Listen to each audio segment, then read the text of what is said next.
Bonjour, dans ce tutoriel, on va vous montrer comment créer et personnaliser des diapositives de cours à partir d'un projet vide.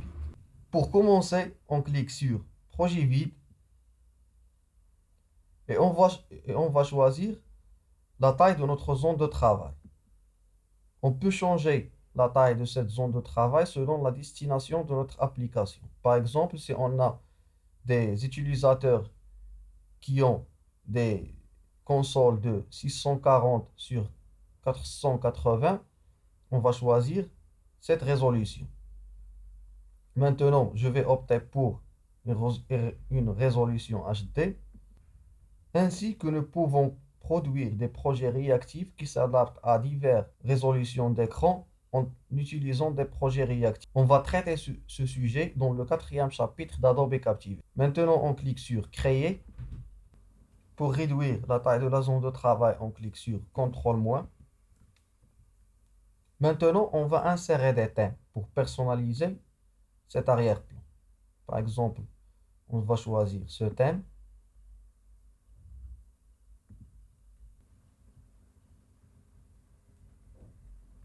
Dans Captivate, chaque composante a des propriétés. Pour afficher les propriétés de cette diapositive, on va cliquer sur Propriétés.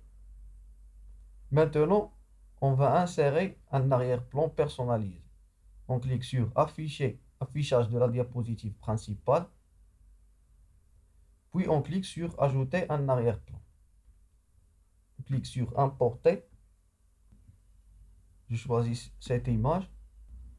Pour que l'image couvre l'ensemble de la diapositive, elle doit avoir la même résolution. Par exemple, cette image est de 1280 sur 720. On clique sur Ajuster à la scène, puis OK. Maintenant, on clique sur Quitter la diapositive principale. On a ici une zone de texte. Pour insérer notre texte, on va cliquer double-clic.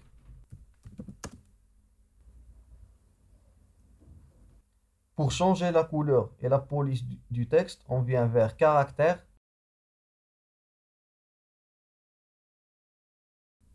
Pour modifier la couleur, on vient vers Couleur. On choisit la couleur que nous voulons. Maintenant, chaque diapositive insérée ou chaque thème inséré a plusieurs diapositives de contenu. Il y a ceux qui possèdent des diapositives des objectifs et des diapositives des activités. Par exemple, ce thème ne possède que des diapositives de contenu. On va choisir par exemple ce contenu-là. Il nous permet d'insérer une image et du texte. Ici, on peut insérer la légende de l'image. Ici, on va insérer l'image. Et ceci est le texte accompagnant de notre image. Double-clic cette signe de plus. Puis, on clique sur Importer. Et l'image importée s'ajuste automatiquement à la zone d'image. On peut modifier sa taille. Et pour changer l'emplacement de cette zone de texte de légende, on la glisse vers le bas.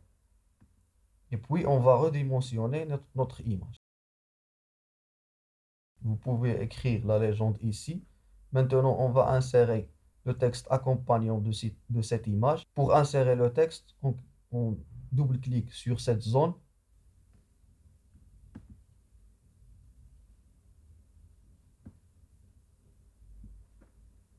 On refait la même chose pour modifier la police et la couleur du texte. Maintenant, on va insérer une autre diapositive. Par exemple, on va choisir celle-là. Cette diapositive nous donne plusieurs zones de texte à insérer. On va garder une seule zone de texte et je vais supprimer les autres. On sélectionne la zone de texte, puis on clique sur Delete ou supprimer sur votre clavier. Par exemple, dans cette diapositive, on va parler des molécules impliquées dans la contraction musculaire. Je vais changer le titre de cette diapositive. Double-clic sur cette zone de texte et je vais insérer mon texte. Le texte est trop grand pour cette zone de texte. Je vais changer la taille. C'est bon maintenant. Dans cette zone de texte, je vais insérer le texte qui va accompagner le vidéo. Il faut toujours adapter son projet aux exigences de son milieu. Par exemple, dans ce cas, tous les utilisateurs de cette application possèdent une connexion Internet. Je ne vais pas insérer une vidéo directement dans mon application, mais je vais insérer juste un lien depuis YouTube. Si je veux insérer une vidéo directement, maintenant, je veux insérer une vidéo, comme j'ai dit, depuis YouTube. Je clique sur Web. Pour insérer une vidéo depuis YouTube, je vais cliquer sur Intégrer le code et je vais venir vers mon navigateur. Je clique sur Partager, puis Intégrer.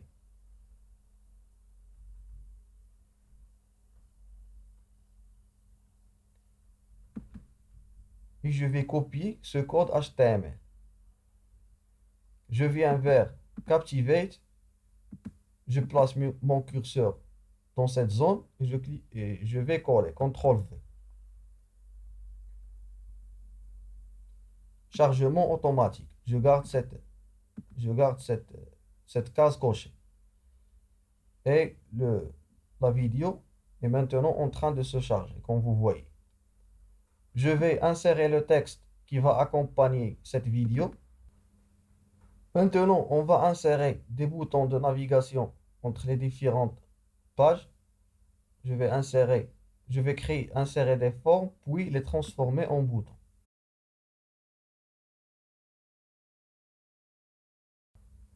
CTRL D pour dupliquer ce bouton.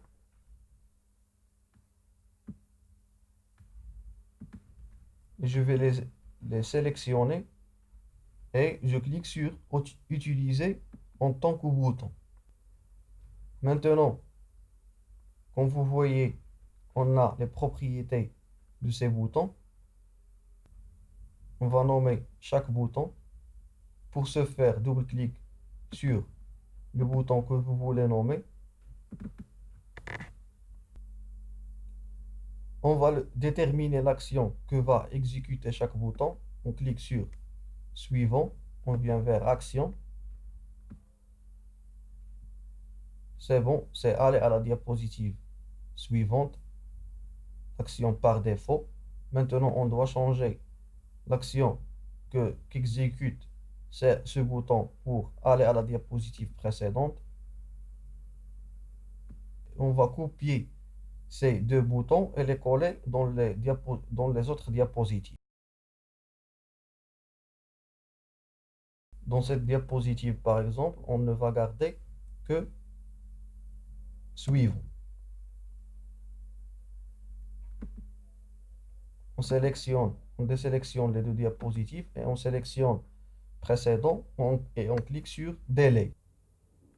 Dans la dernière diapositive, on va changer la programmation de ce bouton pour quitter l'application. On clique sur ce bouton, on vient vers Action et on va changer l'action de ce bouton. On clique sur Quitter. Et on va aussi changer son nom. On va le nommer par exemple Quitter. Comme vous voyez, nous avons inséré des boutons de navigation. Donc on va annuler la barre de navigation native de Toolbook.